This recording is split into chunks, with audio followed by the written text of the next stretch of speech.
सबसे ख़ास बात मर्डर मिस्ट्रीज़ की ये होती है कि मर्डर मिस्ट्रीज़ में आपको आखिर तक पता नहीं लगता कि अगर मर्डर हुआ है तो किसने किया है, और अगर किया है तो उसका मोटिव क्या है और मर्डर करने वाले को इससे हासिल क्या होगा। मैं हूं ज़िया सिद्दीकी और आप देख रहे हैं हम फनकार। आज आपके लिए हम जिस फिल्म का रिव्यू लेके आए हैं उस फिल्म का नाम है नियत।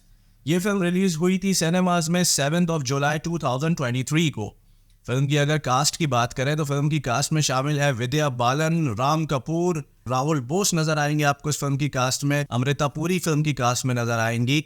और ये फिल्म जो है ये एक मर्डर मिस्ट्री है, आप इसको मर्डर मिस्ट्री थ्रिलर भी कह सकते हैं। फिल्म के अंदर विद्या बालन एक डिटेक्टिव का यानी कि सीबीआई एजेंट का किरदार अदा करती हुई नजर आएंगी जिनका नाम होगा मीरा राव। लेकिन इसमें एक ट्विस्ट है कहानी में और वो ट्विस्ट हम आपको नहीं बताएंगे, वो जब आप फिल्म देखेंगे आपको तभी पता लगेगा। इस फिल्म में शेफाली शाह भी एक बड़ा इंपॉर्टेंट लेकिन शॉर्ट कैरेक्टर प्ले करती हुई नजर आएंगी और मजे की बात यह है कि वो भी एक अदद सीबीआई ऑफिसर का किरदार प्ले कर रही है। फिल्म की कहानी पे अगर जल्दी से नजर डालें तो फिल्म की स्टोरी रिवॉल्व करती है एक अदद मर्डर मिस्ट्री के गिर्द, जब आशीष कुमार जो कि एक एग्जाइल्ड बिलियनियर है और स्कॉटलैंड में वो रिहाइश पजीर है, वो अपने तमाम फ्रेंड्स को, क्लोज सर्कल में उसके जितने फ्रेंड्स होते हैं उनको इनवाइट करता है अपने कैसल के ऊपर अपनी बर्थडे सेलिब्रेट करने के लिए।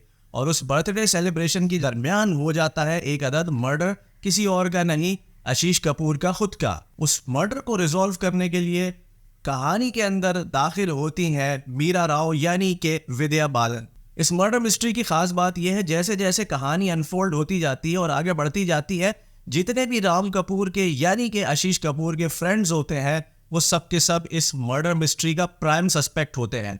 अब मर्डर किसने किया, मर्डर सस्पेक्ट कौन था, मर्डर का मोटिव क्या था और उस मर्डर के करने से किसी को क्या हासिल हुआ, इसके लिए आपको ये फिल्म देखनी पड़ेगी। फिल्म बड़ी दिलचस्प है। फिल्म के स्टार्टिंग के 20 से 25 मिनट काफ़ी स्लो है, वो आपको बेयर करने पड़ेंगे, लेकिन जैसे जैसे फिल्म आगे बढ़ती जाती है फिल्म का पेस बहुत ज़बरदस्त होता जाता है और फिल्म के अंदर सस्पेंस और थ्रिल जो है वो बढ़ती चली जाती है, जो कि एंड में यानी कि क्लाइमेक्स में बिल्कुल अपने उरूज पे पहुंच जाती है। एंड माइंड यू, एंड में आपको जब फिल्म का क्लाइमेक्स होगा, फिल्म की एंडिंग में आपको एक बहुत ही भयानक शॉक लगेगा। उस शॉक के लिए तैयार रहिएगा और ये फिल्म देख के हमें बताइएगा कि आपको ये फिल्म कैसी लगी। हम फनकार की टीम इस फिल्म को रेटिंग देगी 3 out of 5।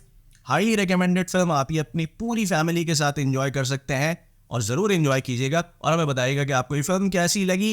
Keep watching and keep subscribing हम फनकार। देखते रहिए हमारा चैनल। मुझे कहते हैं ज़िया सिद्दीकी।